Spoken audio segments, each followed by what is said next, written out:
Welcome back to another OEIS deep dive.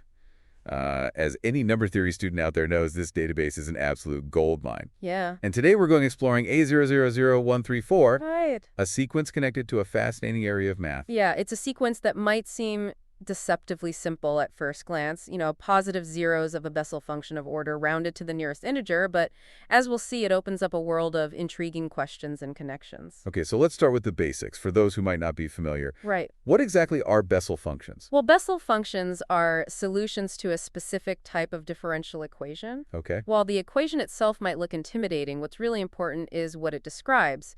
Things like wave propagation vibrations, even how a drumhead moves when you strike it. Interesting. So they have applications in physics and engineering. Absolutely, but here's where it gets interesting for number theorists. Okay. The points where these wave-like functions cross the x-axis, their zeros possess unique properties that intrigue mathematicians. And that's where sequence A00134 comes in. Precisely. This sequence lists those special points, the zeros of the Bessel function of order 0 as integers. Okay. The first few terms are 2, 6, 9, 12, 15. Notice anything about them. Well, it seems like they're increasing, but not in a straightforward way. There's no immediately obvious pattern. Exactly, and that's what makes it so fascinating from a number theory perspective. Yeah. There's no simple closed-form formula to generate the sequence. It's like a puzzle waiting to be solved. Okay, now I'm really intrigued. So how do we even begin to understand a sequence like this? Well, the OEIS entry does offer some clues. The formula section notes that AN equals pin plus O1. Okay. That means the terms grow roughly linearly with pi, which hints at the spacing of those zeros. Pi. That's unexpected. Yeah. So there's a connection between these seemingly abstract Bessel function zeros and one of the most fundamental constants in math. Yes, and that's just the tip of the iceberg. It really highlights the deep and often surprising connections that the OEIS reveals between different areas of mathematics. This is starting to feel like we're uncovering a hidden world of mathematical relationships. Yeah. Is there anything else in the OEIS entry that might help us kind of decode this sequence a little bit more? Well, there's a particularly intriguing question posed in the entry. Okay. Is the difference between consecutive terms always 3 or 4? This simple question has yet to be definitively answered, adding another layer of mystery to this already fascinating sequence. Wow, so we've got Bessel functions with their zeros connected to pi in this unexpected way, and this sequence A000134 captures those zeros as integers, raising all sorts of interesting questions. Right. Where do we even go from here? It's amazing how something that seems so simple on the surface, like a sequence of integers, can lead to such deep mathematical questions. It really makes you wonder what other secrets are hidden within the OEIS. Absolutely, and this particular sequence with its connection to Bessel functions and pi takes us right to the heart of some fascinating areas of number theory. One of the most intriguing aspects is something called Bourget's hypothesis. Okay, I'm intrigued. What is Bourget's hypothesis and how does it relate to Bessel functions? Well, imagine plotting several different Bessel functions of the first kind, all on the same graph. You'd see these wave-like curves, each crossing the x-axis at different points. There's zeros. Bourget's hypothesis states that these zeros from different Bessel functions actually avoid each other. So if I'm picturing this correctly, we're looking at multiple Bessel functions, each with its own set of zeros, and these sets of zeros never overlap except maybe at the origin where they all start. Exactly. It's like these zeros are carefully choreographed, ensuring they never step on each other's toes. This observation, initially just a hypothesis, was later proven by Carl Ludwig Siegel, solidifying its importance in number theory.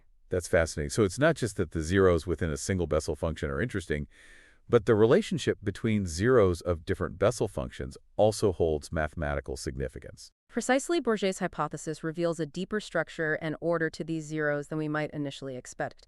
It tells us something about their distribution and how they interact, even across different Bessel functions. It's really starting to feel like we're peeling back layers of complexity, revealing these intricate patterns and connections, and to think it all started with a seemingly straightforward sequence of integers. That's the beauty of the OEIS. It allows us to connect these seemingly disparate mathematical ideas and discover these hidden relationships. And remember, Bourget's hypothesis was proven, which is exciting in itself, but Siegel also proved something else quite remarkable about Bessel function zeros. Okay, I'm all ears. What else did Siegel uncover about these intriguing points? He proved that when the order of the Bessel function is a rational number, all of its non-zero roots are transcendental numbers. Now, just to clarify for our listeners, could you remind us what a transcendental number is? Of course, in simple terms, a transcendental number is a number that cannot be expressed as the root of a polynomial equation, with integer coefficients. Pi, for example, is a famous transcendental number. Right. I remember there are numbers that go beyond simple algebraic expressions. So Siegel proved that these special points where Bessel functions cross the x-axis, these zeros are often transcendental as well. Exactly, and that highlights a profound connection between these zeros and some of the most fundamental constants in mathematics. It deepens the mystery and pushes us to explore even further. It's mind-blowing how a simple sequence like A000134 can open up such a vast and intricate world of mathematical connections. It certainly is, and we've still got more to explore with this sequence. In the next part of our deep dive, we'll move from the theoretical to the practical, examining how we actually calculate these zeros and why that matters in the real world. So we've explored the more theoretical side of Bessel function zeros, their connection to pi, their intriguing avoidance of each other as described by Bourget's hypothesis, and even their connection to transcendental numbers. But how do we actually pin down these zeros in a practical sense? I mean, how do we actually find them? Yeah, that's where the world of numerical analysis comes in. It's not always about finding these neat closed-form solutions. Sometimes we need computational power to help us approximate these values to a high degree of accuracy. So we're talking about algorithms and computer programs to help us kind of hunt down these elusive zeros. Exactly. There are various methods, but one common approach is using iterative algorithms. They start with an initial guess, and then they refine it step by step, getting closer and closer to the actual zero. It sounds like a mathematical game of hot and cold getting warmer as the algorithm kind of hones in on the zero. That's a great analogy, and the beauty of these algorithms is that they leverage the specific properties of Bessel functions to make those refinements very efficient. So it's not just brute force computation. It's about combining our mathematical understanding of these functions with that computational power. Right. But why is it so important to calculate these zeros with such precision?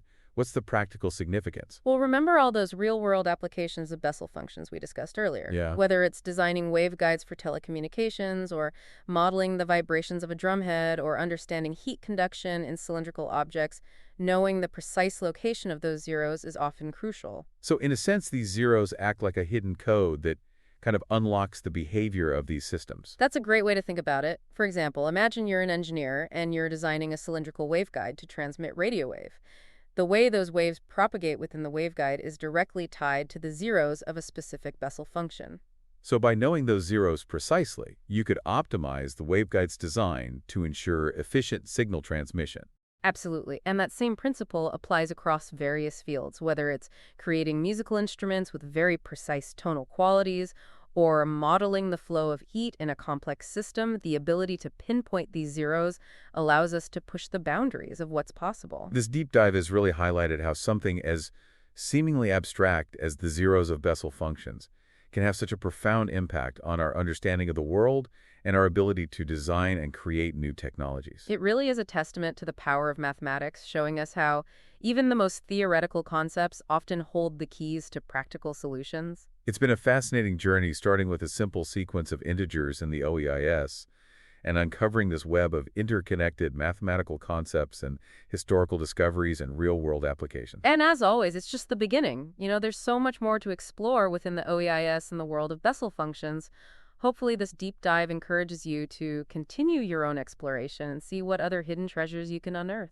Thanks for joining me on this mathematical adventure. Until next time, keep diving deep.